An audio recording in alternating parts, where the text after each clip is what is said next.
It passed. The next day I was on your show, I called it a crime against democracy. Out of Maryland, the Baltimore Sun is reporting that the Baltimore County State Attorney's Office has announced it has dropped the charges against the father in Maryland, a guy by the name of Robert Small.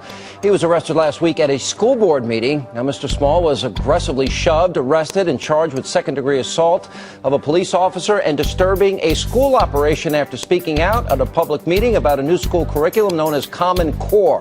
Watch what happened when he stood up to voice his concerns.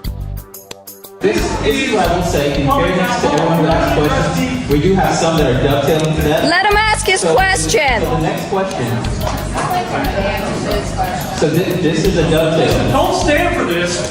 You're sitting here like cattle. You have questions. You confront them. They don't want to do it in public. Okay,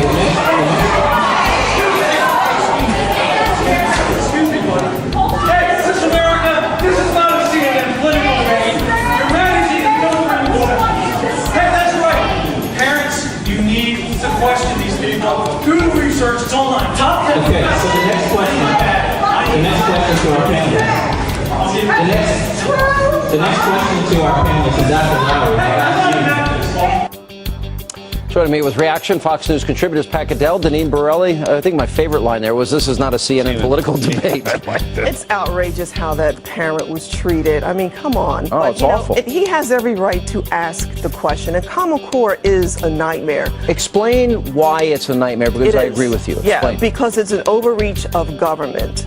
It's going to be the same one-size-fits-all educational testing standards for children. Kids learn at different levels. Kids are individuals. This is a massive overreach of government where it's taking the control from the parents and just making government even bigger. They're trying to fit these kids into little boxes, but kids are unique. And it's about standardized testing. Right. Well, it is. Look, that only is effective to a point, not for every kid. But not every kid learns. But you know, I mean, the goals are admirable. The problem is the idea of the federal government taking over all of education, which is. But what we saw here is something that's bigger than just this. It is the idea we see in government of the people work for are the slaves to their office holders.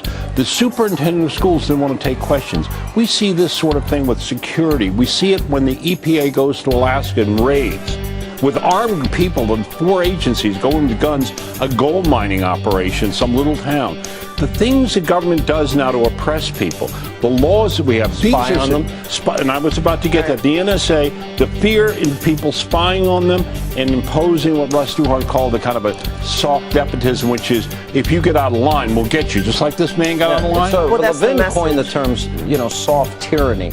Now, the message is, you, Johnny and Jane, America, you pay your taxes, you sit down and you shut up. Don't challenge big government. And as government gets bigger, Americans are getting frustrated. So when we try to voice our concerns and our frustrations, you're called a racist or you're called an American. He was polite. And the officer was looking for trouble, I think. Part of this too, Pat, tell me where I'm wrong, is that public servants aren't public servants anymore. No, they're gods. We have a political class that thinks they are the oligarchy. And then, as I said, we work for them, that they're the masters and we're the servants instead of a return. And by the way, you go to Washington, look in this city, just look at the limousines, look at the amount of security. Look at the jobs. It's the only place in the country that's growing jobs and the amount of money they pay. It is absurd. And what it has done is built this wall between the American people, who this is their government and their country, and the political class. I have friends of mine that are activists against Common Core, and they've made the case to me that they've impressed me so much. Friends of mine live in Georgia.